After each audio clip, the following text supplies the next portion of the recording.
Friends, అపార ఏకాదశి సాధారణంగా మన మనం గనక చూసినట్టయితే ప్రతి నెలలో 2 ఏకాదశులు వస్తాయి.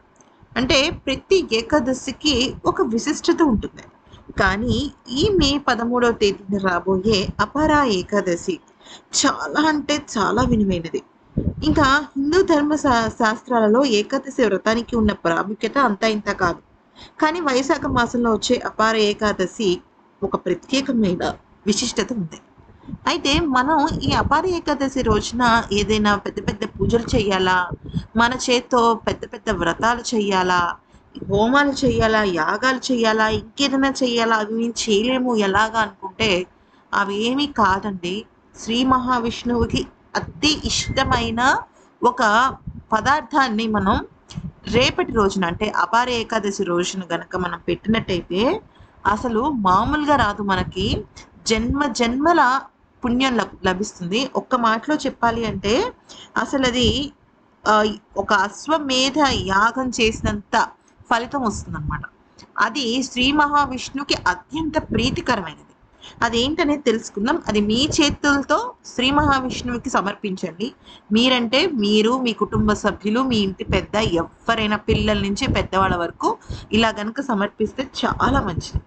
అయితే నిజానికి ఈ ఏకాదశి నాడు సానుకూలంగా మన ఇల్లు మొత్తం మారిపోవడానికి మన పండితులు కొన్ని విషయాలు చెప్పారు.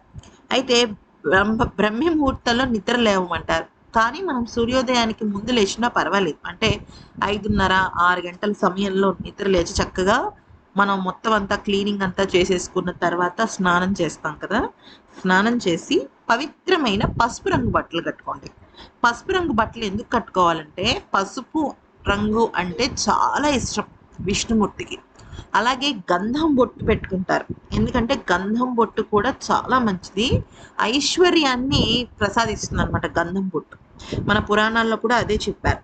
అయితే ఇక స్వామివారికి చక్కగా కొద్దిగా పసుపు, కొద్దిగా ఆవు నెయ్యి, కొద్దిగా బియ్యం, తెల్లని బియ్యం వేసి మంచిగా కలిపి అక్షింతలు తయారు చేయాలి. అక్షింతలు తయారు చేసి పువ్వులు, పండ్లు అవన్నీ సమర్పించాలి. అయితే ఈ విష్ణుమూర్తికి ఏకాదశికి చాలా ప్రాముఖ్యత ఉందన్నాను కదా. అయితే చాలా మంది ఏం చేస్తారంటే ఏకాదశి వ్రతం చేస్తారు. వాళ్ళకి నచ్చినట్టుగా చేసుకుంటూ ఉంటారు. కొంతమంది చక్కగా విష్ణు సహస్రనామాలు వింటారు, లేదంటే విష్ణు సహస్రనామాలు చదువుతారు. అలాగే దేవుడికి మంచిగా పువ్వులు అవి పెట్టి మంచిగా అగరబత్తులు వెలిగించి దీపారాధన చేస్తారు. దీపారాధన గుర్తుపెట్టుకోండి, కేవలం ఆవు నెయ్యితో చేస్తే చాలా మంచిది. ముఖ్యంగా ఈ ఏకాదశి రోజు చేసిన తర్వాత మనం ఏం చేయాలంటే సాధారణంగా తులసి పూజ చేస్తాం. అందులో ఈ బుధవారం నాడు వచ్చింది చూసారు, ఇంకా చాలా మంచిది అనమాట. బుధవారం నాడు తులసి పూజ అనేది. అయితే స్వామివారికి మనం ఏమి అక్కడి నుంచి ఇక్కడి నుంచి ఏమి పదార్థాలు ఏమి తేవాల్సిన అవసరం లేదు.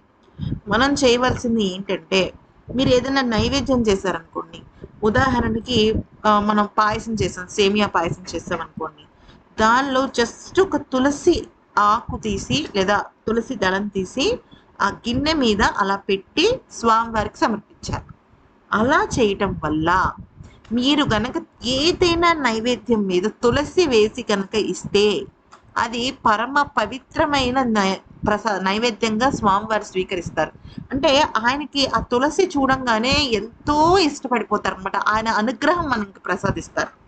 అయితే చాలా మంది హాస్టల్లో ఉంటున్న వాళ్ళు కానీ, లేకపోతే ఏదైనా బయట దేశాల్లో పనిచేస్తున్న వాళ్ళు కానీ, ఏం కారణం చేతైనా కూడా నైవేద్యం చేసి పెట్టలేని పరిస్థితి ఉందనుకోండి, పండ్లు పెట్టచ్చు. పండ్లు కూడా మనం ఏం చేయాలంటే అరటి పండు ఉందనుకోండి, చక్కగా అరటి పండు ఉన్నా ఏది ఉన్నా సరే పక్కన ఒక చిన్న రాగి గ్లాస్ కానీ, వెండి గ్లాస్ కానీ, లేదు అవి లేవు అంటే ఒక స్టీల్ గ్లాస్ కానీ, దానిలో మంచి శుద్ధమైన నీరు వేసి కొద్దిగా 2 తులసి దళాలు వేసి స్వామివారికి సమర్పించాలి. చాలా అదృష్టం అది. ఏకాదశి రోజున ఎవరైతే తులసి దళాలు సమర్పిస్తారో అది అత్యద్భుతమైన అదృష్టంగా మనం భావించవచ్చు. అక్కడి నుంచి వాళ్ళ లైఫ్ అనేది చాలా మార్పు తిరుగుతుంది. వాళ్ళ లైఫ్లో డిసిప్లిన్ అనేది వస్తుంది. రెండో విషయం ఏంటంటే మనం బుధవారం నాడు మామూలుగా ఆ తులసి దళాన్ని తీసుకుంటాం కదా, ఇంట్లో చెట్టు ఉంటే ఇంట్లో తీసుకుంటాం, లేకపోతే బయట నుంచి కొనుక్కుంటాం కదా. ఇంట్లో చెట్టుకి ఉన్న ఆకులను మీరు కనుక తీస్తున్నట్టయితే మీరు చేయవలసిన పని ఏంటంటే అమ్మవారికి అంటే తులసి అమ్మవారికి నమస్కారం చేసుకుని, నేను కేవలం విష్ణు పూజకి మాత్రమే నీ మీద చేయి వేసి నేను నిన్ను తాకుతూ ఆకులను తుంచుతున్నానమ్మా, విష్ణు భక్తురాలుగా నేను విష్ణు సేవ చేయడానికి ఇది చేస్తున్నానని చెప్పి ఆకుల్ని తీయాలి. అయితే ఆకుల్ని ఎక్కువగా ఇంటి పెద్ద మగవారు ఉంటారు కదా, వాళ్ళు తీస్తే మంచిది.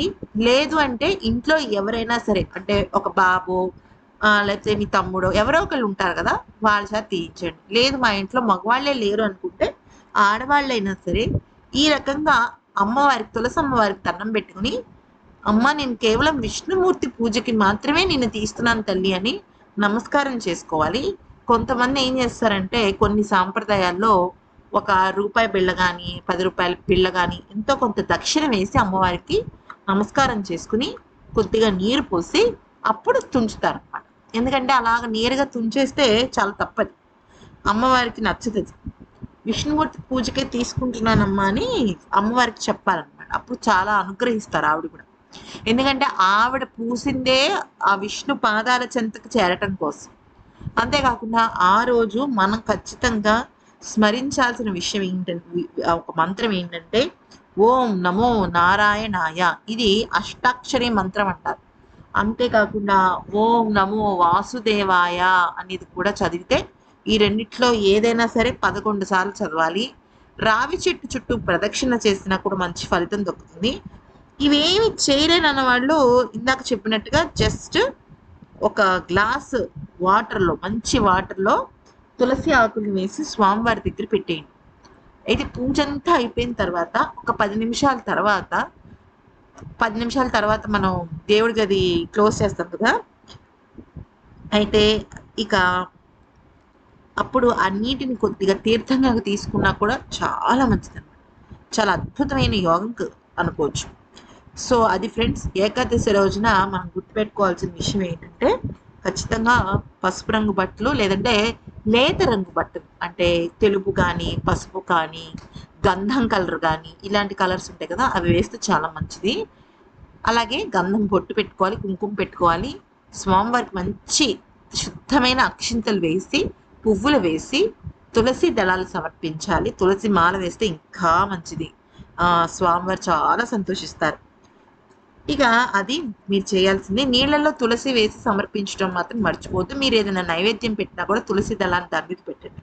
మరి ఈ వీడియో కనుక నచ్చినట్టయితే లైక్ చేసి సబ్స్క్రైబ్ చేసుకోండి. మేము ఎన్నో భక్తిపరమైన విషయాలు పెడతాం కాబట్టి సబ్స్క్రైబ్ చేసుకున్నట్టయితే మీకు వెంటనే అందుతుంది. Thanks for watching.